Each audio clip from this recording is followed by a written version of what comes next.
Hi everyone, this is Jonathan Benz. I want to speak to you today for a few minutes from chapter 12 in Live a Legacy.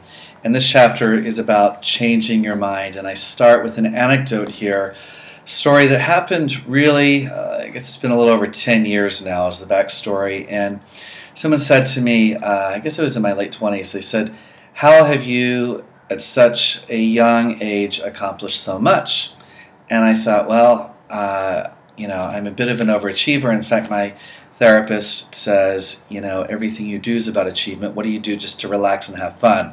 That's another meditation, another video upload that we'll do later in the year.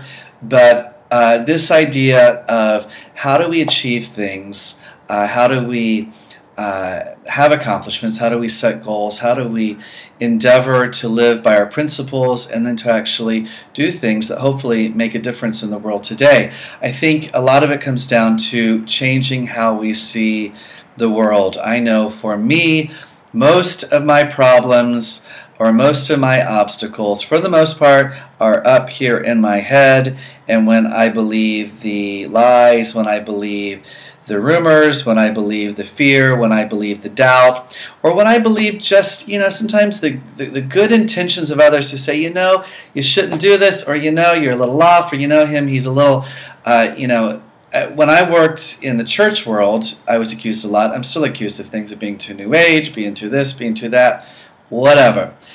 There's always going to be naysayers along the way, and if you listen to them, they'll really bring you down. And so I know for me, I have to discipline my mind, and I have to say, no, what is my primary purpose? And I've got to change my mind and change the way I view life, change the way I view the situations that I find myself in. And one of the things that helps me, and I talk about it in this chapter, is that when I'm down and discouraged and I think, poor me and whatever, there's always someone around who has been in a worse situation than me.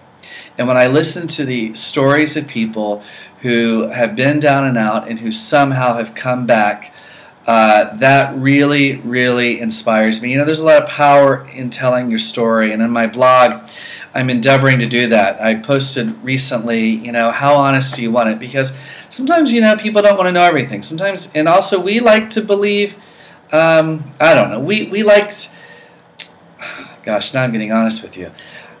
We want to believe a reality that makes us feel good about ourselves. So, for example, if somebody tells me a story and it's about the story of overcoming, I might like parts of it, I might not like parts of it, especially if it reflects some area where I need to grow in my life. And I think that's an important principle, is that sometimes when I hear somebody tell their story, or when I hear them, say what they believe, and it gets something in me, I have to honestly look at myself and say, is it because I'm looking in a mirror here and there's something that I don't want to see about myself right now? And that's hard, and that requires growth. That requires me to change my mind and to face myself fearlessly as well. I say here, true success involves changing one's mind. You daily renew your thinking. You refuse to shift blame or wallow in life's difficulties. You frame an obstacle as a new challenge rather than a roadblock.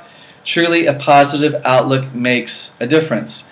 And I have people in my life sometimes who say, hey, why are you being so negative? Sometimes we need to vent. They listen to me. But then, you're only allowed to vent the negativity for so long, and then you got to shift. You got to shift into the positive. I oftentimes tell my clients that, look, life is very simple. You can either choose hope, you can choose despair.